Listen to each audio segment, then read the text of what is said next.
Hello, lovely people. No official introduction today, we're just hopping straight into it. So, I mentioned in my last video how I absolutely love this one artist's work, Tonocha, on Twitter and YouTube.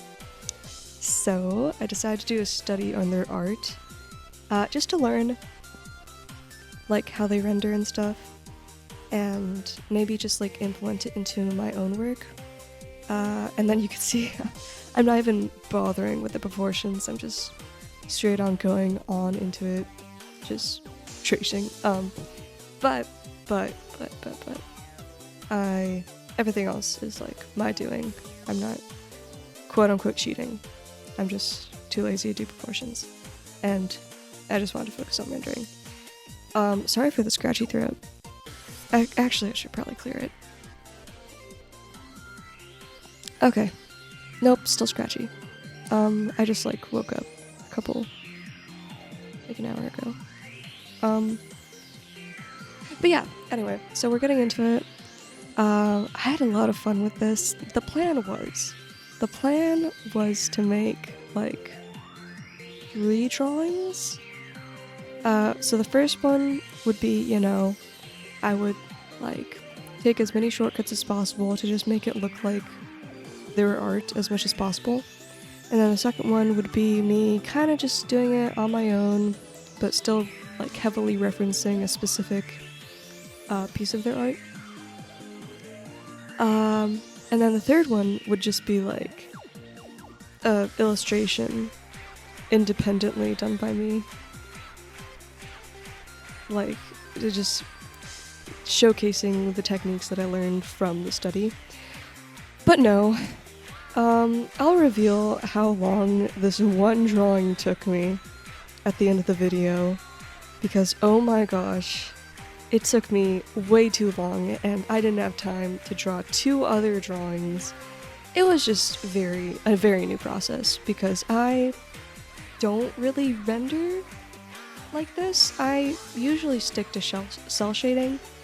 In my last video, I kind of went out of my comfort zone a little bit, but not this much. But, I mean, hey, I learned a lot from it, and I think I'll start implementing some of the techniques that I learned into some more illustrations that I'll do in the future, because it was honestly very educating, and I recommend doing a study on one of your favorite artists, because, you can learn a lot, and you can have a piece that turns out as something that doesn't even look like something you drew. Because, this is how it ended up for me.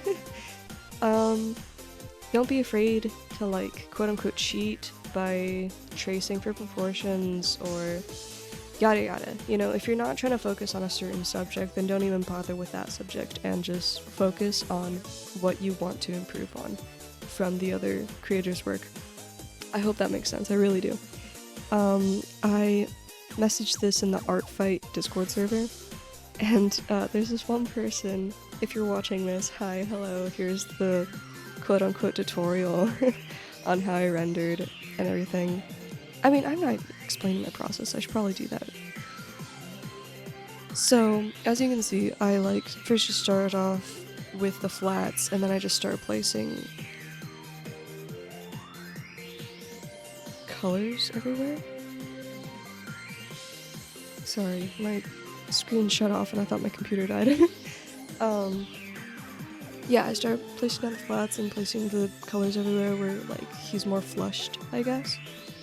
And then this is mostly on one layer. It wasn't like a 1-layer challenge or anything, but it was mostly on 1 layer. There were some times where I would just do another layer on top of it and put a certain blending mode. Other than that, it was all me. I don't know if I recorded, but you can see those colors at the bottom of the screen sometimes when I zoom out. So basically, instead of using blending modes, I just grabbed his skin tone from his reference sheet, and I kind of just created a darker color of a skin tone that was cold, and then a darker color of a skin tone that was saturated and warm, and then I did the same thing for the highlights. And then, sometimes, if some places were muddy and gray, I would just add a vibrant color in there, and then blend it out, and it would look fine. So yeah, some parts are still muddy, but I honestly really like how the muddy parts turned out, if that makes sense. Like, you can see how the hand is not fully rendered yet. I'll get into that. That was me just like examining, like, what the heck do I need to do to improve this?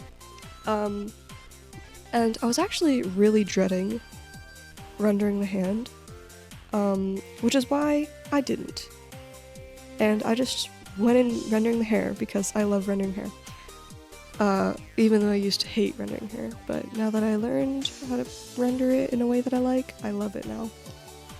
So I just went ham with the line art. So I think I'll do a tutorial on how I do hair, just because, I don't know, I think it's a pretty interesting way that I do it, but maybe I'm not that special. But yeah, I really enjoyed doing the hair, and I really like how it contrasts with the style of the skin. I don't know, I think it looks cool. And then for the dreaded flower, I just cropped that out while I was doing the hands, because I didn't even want to bother. Like, I think I was dreading the flower more than the hand, because I never liked drawing flowers, ever. But yeah, the hand was really interesting to do, because I had never drawn hands like this, where I actually, like, I guess, drew attention to the knuckles. But this time I did, and yeah, I don't know. Same with the veins on the hand, like, I'd never done that before, and it was just so, yeah, educating. Just to learn different ways of rendering and stuff. It was very interesting. And I showed it to my dad, actually, and he thought it was a pretty unique style of illustrating, too. So yeah, right here, this is where I start rendering the hand, and it was actually a lot easier than it looked. It looked very intimidating, but it was a lot easier than I thought it was going to be. It was just a lot of blending, putting in random colors that I thought would suit it. I think one thing is that if you want a color to look cold, just make it more gray. You don't even need to go all the way to the blue or the green to make it look cold. Like, you could just make it gray, and that'll make it look colder. Whoa, color theory, I know, right? But no, it was actually, like, super easy. And then that's just me adding the texture of the sweater thing. Poncho. And yeah, it was a super unique style to play around with, I think I learned a lot from it. So this is your calling to go and do art studies of your favorite art style or whatever.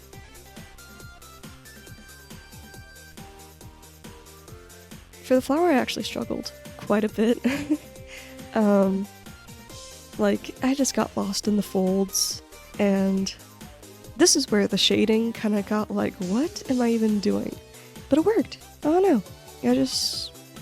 I did stuff and I blended it, and then it was like, whoa. And again, if any part got muddy, I just threw in a random vibrant color in there, and it just fixed itself, I guess. And then that's me adding the layer on top of it using a blending mode.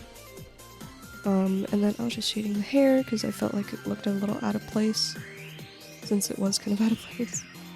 And yeah, I added some more lighting from the eye. It's so funny. In the last 2 drawings I've done, I've both made his eye glowing. It's kind of funny. I don't usually make his eye glowing. Like, it does glow, but I just don't make it glowing a lot of the time. But it is fun to play around with the lighting and stuff. And yeah, then I just added random strands of the hair, and then my initial.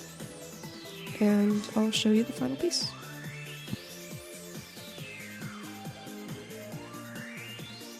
So now for the big reveal on how long it took. I had 7 hours of footage. So I'm guessing it was well over 6 hours that it took me to draw that. Yeah, it was a lot, but yeah, I don't know. tune in for the next video next week. I'll be trying my best to post consistently on Fridays. So yeah, if Fridays don't work for most of my viewers, I'll post some other time. But for now, I'm just gonna post on Fridays. So yeah, I hope you enjoyed the video. I hope that you learned a couple things, maybe.